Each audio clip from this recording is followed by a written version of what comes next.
What's up, nerds? All right, a little update on my free rustler, my free rascal. I was having some issues. I drove it. I was having some issues, and I thought I burned out my motor because I did a water break-in on the motor, and I thought, oh man, I fried this motor. It was garbage. It would be a little bit fast, and then it would drive slow, and then like on my straightaways, it sounded like it was running on two freaking magnets, or it was just terrible. So I was like, what the hell? So I ordered a Chinese motor. I put in this, the first motor was a stock Traxxas motor. I paid like almost $30 for it at the hobby store. So I bought this Chinese freaking claw-backed motor from Amazon. It was like $18 shipped to my door. Put that in, and it was still doing the same crap. And I was like, dude, so either I got two bad motors or the speed controller's no good. So this is the one that I had. This is one that the neighbor. Anyways, all right. Anyways, this is the one right here. This is the one the neighbor gave me with it. So my kid has a Stampede over here. This is for my 5-year-old boy. I bought this for him when he was 4 years old. So I jacked the XL5 off of that one just to do a test, of course. And hooked up my XL5 here. And it runs freaking like a beast. It hauls ass. It's fast. This thing is joy. I can already see a little bit of regret in my neighbor's eyes that he gave me this thing. Because it's freaking awesome now. I'm running the Traxxas / rear arms, which gives it a little bit of toe in. Let's see if you can see it. Yeah, you can kind of see it, I guess. I can see it in person, I know that. But it gives this rustler a little bit of toe in. The stock rustler with the stock rustler arms has zero toe whatsoever. So basically it just fishtails all over the place. Especially when it's dry, it's even worse. Like, if you punch it, you ain't going freaking straight. It just fishtails everywhere. Now, if you're just bashing and you want to do donuts and stuff, then it's pretty cool. But if you want to make this your little race car, it's not cool. It sucks. So, anyways, got the / rear arms. And then what you want to do with your / rear arms, because they're like 10 millimeters shorter each side, so you need to run the front offset wheels on the rear.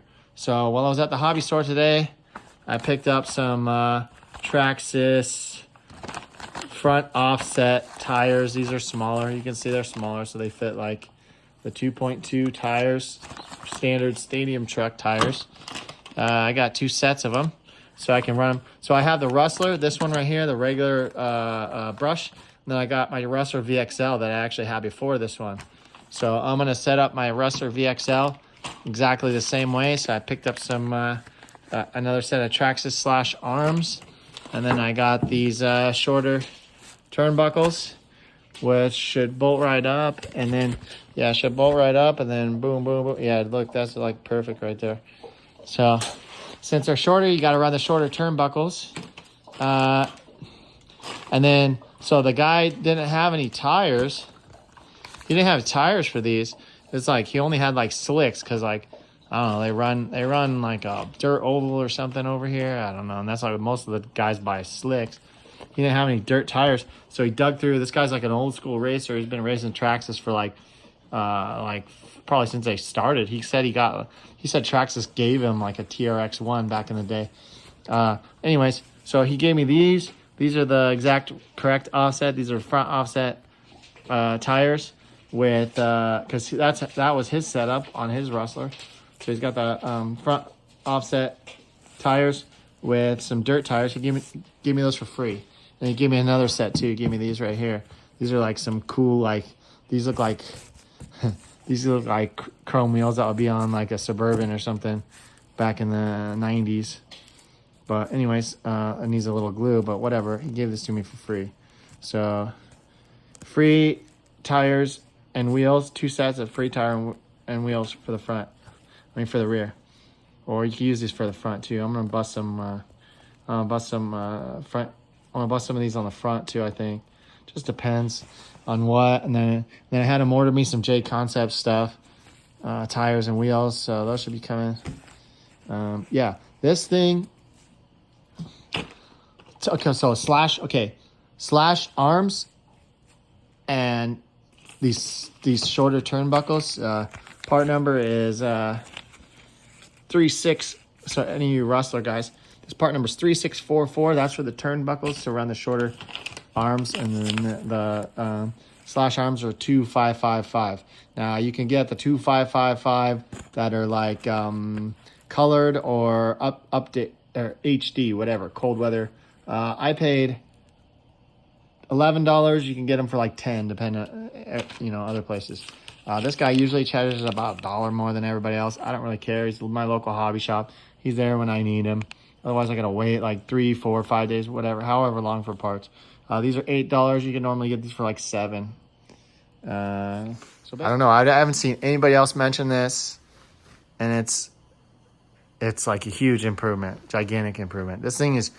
I would say this is almost good enough to be raced right now. Like maybe not your top level racers, but I mean, I don't know if it's gonna go to IFMA or whatever. But this thing freaking, you could go spank some people on the track if you got the skills, if you got the driving skills, I think. So I'm gonna order an. Obviously, I can't steal my kids' speed control, so I'm gonna order either if I can find a good used XL5 that's like this style without the heat sink. I don't want that huge heat sink. It's like not even necessary. It adds all this.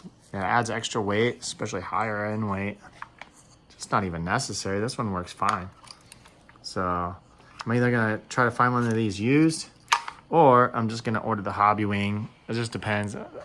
Probably the Hobby Wing. The Hobby Wing has one for like $22 shipped from Amazon. So after that, this thing will get going. This thing will boogie. That thing rips, dude. I've got some J Concepts tires coming to the hobby store, and then I got my wheels here. I'm thinking about dyeing them. Maybe. I've heard that the process of dyeing these, because you got to heat them up, actually makes them less brittle. These tend to be like kind of brittle wheels, but I've heard, I don't know. I'm going to try them.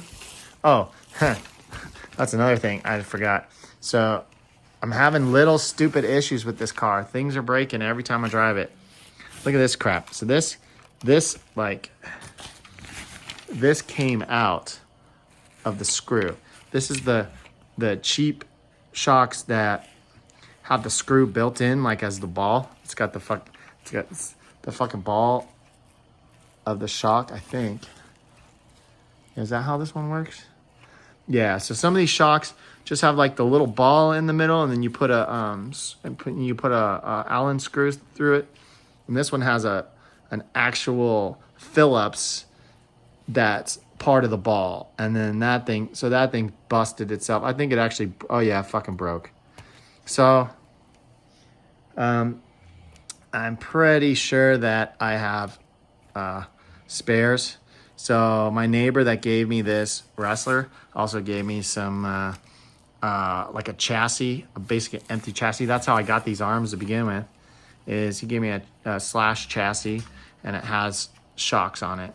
So I should be able to get another set of shocks from that if they're the right size. I think they are, but if not, whatever. I'll buy some shocks so I can replace those shocks. I just want to get this thing tested and running, and that way it's good to go, dude. But this thing rips now. It's fast as hell with that other speed control. And yeah, if you got a Rustler, man, 100% recommend that. Even if you're bashing, if you're driving a two-wheel drive in the dirt, man, you want it to go wherever you want it to go. It doesn't matter if you're bashing or not. That's a wrap. Peace out, nerds.